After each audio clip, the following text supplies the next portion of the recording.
যে আমরা একজনের কাছে টাকা ধার নেব, তারপর তার কল রিসিভ করা বন্ধ করে দেবো। তো আমরা বলছি আমরা তো এখনো এটা করি। বলছি হ্যাঁ, এই বিষয়টাকে একটু লার্জ স্কেলে করতে হবে। Hi guys, my name is Mehboob Alam Sheikh and I am not come from Dubai. তো চারজন বন্ধু রুমে বসে ফুল ভলিউমে তিওয়ারিজির ভজন শুনছি। তিওয়ারিজি কিছু ভালো কথা বলছে, আমরা বলছি চেয়ার্স। তিওয়ারিজিকে পোজ করা হচ্ছে। অন সেকেন্ড, হ্যাঁ, আইস কিউবটা বাইরে রেখেছি। তিওয়ারিজি বলছে বাইরে বেরো, মানুষের দুঃখ কষ্ট দেখো। আমরা বাইরে বেরোচ্ছি, মানুষ আমাদের দুঃখ কষ্ট দেখছে। কি হচ্ছে আমাদের সঙ্গে? আমরা কি উল্টো ভিডিও দেখে নিচ্ছি? তো একদিন চারজন মিলে গ্রাউন্ড টেবিল কনফারেন্স চলছে, মাটিতে বসে মার খাচ্ছিলাম। তো বিকাশ আমার থেকে এক প্যাক আগে ছিল, তার পরের প্যাকটা নিয়ে একবারেই শেষ করে দিল আর হঠাৎ দাঁড়িয়ে গেল। আমরা আর খাচ্ছি না, আর দাঁড়িয়ে গিয়ে মালে কথাও বলছে না। আমরা ভাবছি যে মালে হয়তো কিছু আছে, দেখে তো নি এ কি করে, কালকে বাড়িতে তো বলতে হবে কাল রাত্রে কি হয়েছিল। আমরা ডাকছি বিকাশ, বিকাশ। বিকাশ বলছে ওদিক থেকে প্রসপেক্টিভ পেয়ে গেছি। আমি বলছি দেখা কেমন হয়, বলছে না মনে মনে ভেবেছি। তো বসে বল, আচ্ছা মদে কিছু নেই তো? বলছে না কিছু নেই। হ্যাঁ বস, বসে বক। তো বলছে আমরা চারজন মিলে এন্টারপ্রেনিউর হয়ে যাব। আমি বলছি ওয়ার্ড তো অনেক তাকড়া বলেছে। আমরা বলিয়ে দেখলাম চারজনের মধ্যে দুজন বলতে পেরেছে, আর স্পেলিং তো একজনও জানি না। একজন তো এ দিয়ে স্টার্ট করেছে, ব্যাস ব্যাস ব্যাস। কাউকে বলবো না কি হয়েছে এখানে। তো বিকাশকে জিজ্ঞেস করলাম যে কিভাবে এন্টারপ্রেনিউর হওয়া যায়। তো বলছে প্রথমেই স্টার্ট করতে হবে। বলছি খবরদার এই ওয়ার্ডটার বলবে না, কারণ আগের বিষয়টা থেকে আমি এখন পর্যন্ত বেরোতে পারিনি। না না, তোমার বসের কাছে তো পার্সপেক্টিভ ছিল না, আমাদেরটা অন্য, ওর দ্বারাই হয়নি, আমাদেরটা অন্য। তো আমাদেরটা কীরকম কী অন্য? তো বলছে আমাদের তো ফান্ডিংও লাগবে না। তো কিভাবে হবে? তো বলছে আমরা একজনের কাছে টাকা ধার নেব, তারপর তার কল রিসিভ করা বন্ধ করে দেবো। তো আমরা বলছি আমরা তো এখনো এটা করি। বলছে হ্যাঁ, এই বিষয়টাকে একটু লার্জ স্কেলে করতে হবে। তো বিকাশ আমাদেরকে সম্পূর্ণ বিষয়টা বুঝিয়ে বলছে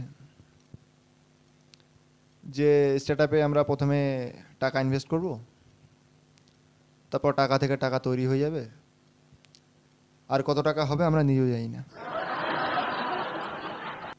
6 মাসে সাফারি, 1 বছরে ফারারি, আর ফারারিতে করে 4 বন্ধু মিলে যাব গোয়া। আমরা সেই মুহূর্তে আমরা কেউই জানতাম না যে ফারারিতে 4 জন একসঙ্গে আসে না। জিজ্ঞেস করছি বিকাশকে যে স্টার্টআপের জন্য কি আইডিয়া আছে তোমার কাছে বলো। তো বিকাশ বলছে এগুলো তোমরা ভাবো। আমরা বিকাশকে বলছি যে তুমি শুধু এই প্রথম চ্যাপ্টারটা পড়ে এসছো। তো আমরা 4 জন মিলে বসে স্টার্টআপের আইডিয়া ডিসকাস করছি। আর আমি তোমাদেরকে বলতে চাই সেই রাতে কিছু স্টার্টআপ আইডিয়া এতটাই খতরনাক হয়েছিল, যদি পাবলিক হয়ে যেত তাহলে ইতিহাসে প্রথমবার 26 জানুয়ারিতে রাষ্ট্রপতি নিজে হাতে গুলি করে আমাদের 4 জনকে মেরে দিত। এবং রাষ্ট্রপতি বলতে চাই না আমার এরকম যুবক আমার দেশে। ভাই আমার একটা বন্ধু আছে আমিন, সে এইভাবে হাত তুলে আইডিয়া দিচ্ছে স্টার্টআপের জন্য। হাত তুলে বলছে মেয়ে আই। ও আমার পাশেই বসে আছে। আর ওর মেয়ে আয় আমার মুখের সামনে দিয়ে চলে গেল, এইভাবে বলে দে না ভাই।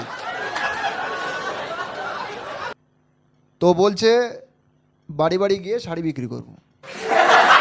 আমরা 2 মিনিট চুপ থাকলাম, ভাবলাম হয়তো বলবে যে মজা করছিলাম, কিন্তু না, ও বলেনি।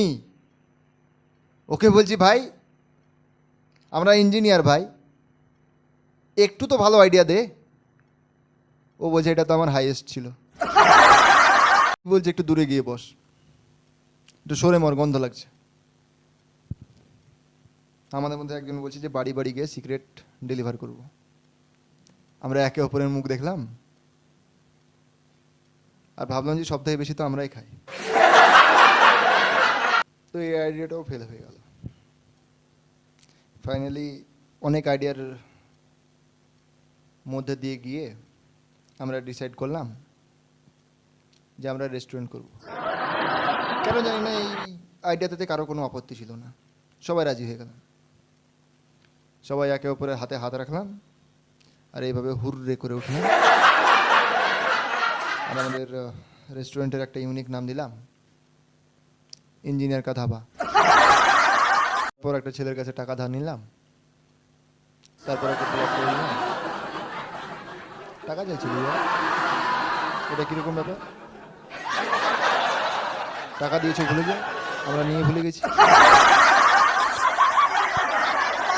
তাছাড়াও 2-1 জায়গা থেকে আমরা টাকা পেয়েছিলাম, কারণ সেই সময় ডিমনিটাইজেশন চলছিল আর মানুষ খুঁজছিল যে কার অ্যাকাউন্টে টাকা রাখা যায়। আমাদের মতনই ছিল তারা, আমরা তো ছিলামই। সেখানে আমার একটা বন্ধুর একটা কল আসে, হবে হয়তো ওর বাপের অনেক টাকা পয়সা। তো আমার বন্ধুটা বলছে ভাই তোমার অ্যাকাউন্টে জায়গা আছে? হ্যাঁ বলছি শুধু জায়গা আছে। তো বলছে ভাই আমি টাকা রাখতে চাইলে কোনো অসুবিধা হবে না তো? না ভাই তুই যা চাস তাই করে নে। আমার পাসবুকের এন্ট্রি আমি নিজে হাতে করেছি ভাই, কিছু নেই এতে। তো বলছি ইনকাম ট্যাক্সের কোনো প্রবলেম হবে না তো? আমি বলছি ভাই শোন, ইনকাম ট্যাক্সের জন্য যেটা সব থেকে জরুরি আমার জানা মতে সেটা হলো ইনকাম, যেটা আমার নেই। আর ইনকাম ট্যাক্স অফিসার যদি আমার অ্যাকাউন্ট দেখে নেয়, আমার ব্যালেন্স দেখে নেয়, ও আমাকে পুরনো নোটও চালাতে দেবে ভাই। ও বলবে ওর নিয়ম, ও কান্না করে দেবে। 37 পয়সা পড়ে আছে ভাই।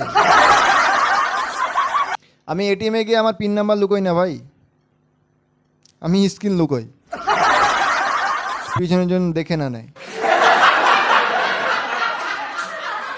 যদি দেখে নেয় তাহলে পেছন থেকে জড়িয়ে ধরবে ভাই, আর বলবে যে ভাই তোর সঙ্গে অনেক অন্যায় হচ্ছে, অনেক জুলুম হচ্ছে তোর সঙ্গে ভাই। স্লিপ বের করার পর্যন্ত টাকা নেই ভাই আমার অ্যাকাউন্টে। আমার ব্যালেন্স আমার পিন নাম্বার থেকে সবসময় কমই ছিল।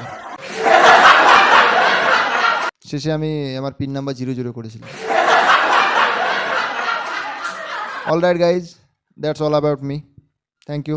সাবস্ক্রাইব করো, শেয়ার করো, লাইক করো আর ফলো করো।